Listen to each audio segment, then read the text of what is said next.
We'll also have Judajit, who's an IT entrepreneur in Silicon Valley, and he's the chief correspondent of Nababanga in North America, and we'll have an NRI view coming in very soon. We have the Judajit, who's an IT entrepreneur in the Silicon Valley, who's joining us right now. And Judajit, what is your view?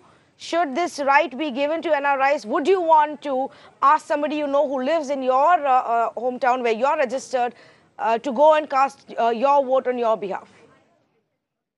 Yeah, thank you. So there are three aspects to it. Okay, the first of all, right, finally a government has thought about NRIs and the kind of a connect, the umbilical cord that NRIs had with the mother India. It has been recognized. We always feel being a stakeholder of the India's progress and the how the India's image as a the global arena. We kind of play that ambassador. That's how we see it. Whatever we are doing, we're actually ensuring India's image in the world platform, be it Silicon Valley or any part of the world. So from that aspect, given NRI a right to vote and kind of decide, or at least to play that role within who will be who you will be ruled or who you will be deciding on India's fate is a great decision. Now coming back to the fact, the second point I want to mention that there is a difference between, let's say, the people of Indian origin or a US citizen. I'm talking about, let's say, in US, right? There are, apart from 25 million NRIs all over the world, there are a lot of Indian origin people who have now become, US citizen probably. We are not talking about them. We are ensuring the people who still keep the Indian citizenship. That's the NRI, non-resident Indian, on a definition. Yes. So this is a group of people that there is a distinct difference between these two group of people, and government has rightly, who has that connect, legal connect, being a citizen of India still, should have a right. So absolutely kudos to government on that. Now, on a third part, that how that should be made out, right? My friends are talking about, should it be internet, should it be some other way, the ballot voting or the postal voting or the proxy. I mean, see, there is you have to get going at one point, right? And you have to trust the process to start with. I'm sure they would like to see how it goes. There might be some risk involved, but still it has to go. It has to start in some point, right? Okay. So maybe this is the point it starts, and I'm sure it might evolve, it might change, or it might carry on with this. But the very fact that this issue has been taken up and getting the impetus is okay. So let me. Judajit, do you want to respond to that, to what is being raised here? Why don't you just go and vote in the embassy? Why else do you need a special right? And I'm actually raising this question also because one of our viewers has just tweeted in, and he's asking, how do NRIs even know what are the real issues on ground? So just respond to both those. Absolutely. So 2 points here. Okay. So I'm hearing a little bit of sarcasm somehow on NRIs. How does it matter? They're anyway going for a greener pasture. How does it matter why they're a privileged citizen? Another way, a little bit of scarcity about, a little bit scared that, NRIs, BJP has a huge cloud, bringing them, BJP has a, so that makes no sense, because, I just want to make it very clear, it's even if it's not a BJP's fault if NRIs like that. End of the day, it's a constituent, the 25 million people, you have to respect their feelings. Yes. And also, it's you cannot castigate saying that they have taken their own. Being NRI is not a crime. So the 2 point I want to absolutely ensure. Third thing, as you mentioned, yes, there can be a better way, can be a Indian embassy, but at the same time you have to understand. But if they really care about the country, then they should make that effort to go and cast their votes in the embassies. If that is the rule, they will do that also. If it is coming as a proxy, they are just following it. We are just following what government is coming up with. But the very fact of the matter is, finally, a government has thought through that this big, huge population, we are more of an ambassador of Mother India.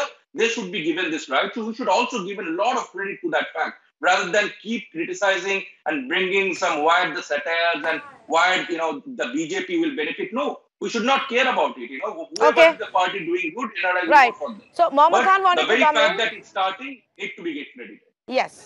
But then if you really care so much, why would you use proxy? Right. So no, Okay.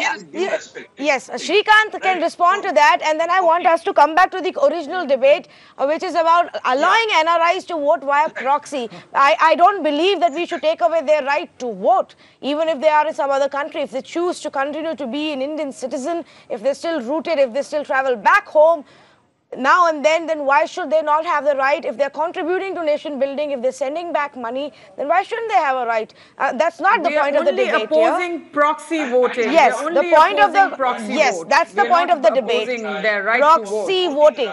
For resident Indians, I have one very good point. Shrikant first, please. Shrikant first, and then I'll come to you, Judajit. Okay. So, Tanvi, one thing, just wanted to add, yes. Very good point about how about the Indian migrant. But it is not mutually exclusive with NRIs, right? Absolutely, go for it. But that should not stop or delaying the process that the voting right for Indians. That's point number one. Point number two, we are talking about why it is proxy, why not embassy. I mean, do we know that analysis must have been happened? Considering the fact we are probably 6 months or 4 months away from the election, it might have come up that this is the ideal situation for now, and I'm sure it might evolve. So that's how I'm seeing it. We should not, shut it down saying, no, NRI should not vote just because you are not happy with the mode of voting. Okay. Let's go for it. Let's see how it goes. And I'm sure it No, well, I was going through this report that I'm asking. As an NRI, yes, as an NRI, Tanvi, I have a point on that, right? Yeah. Even if you're right, how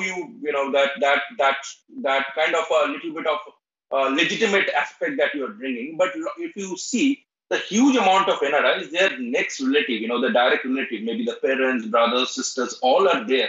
They're probably just only he or his, this particular nucleus family might be there.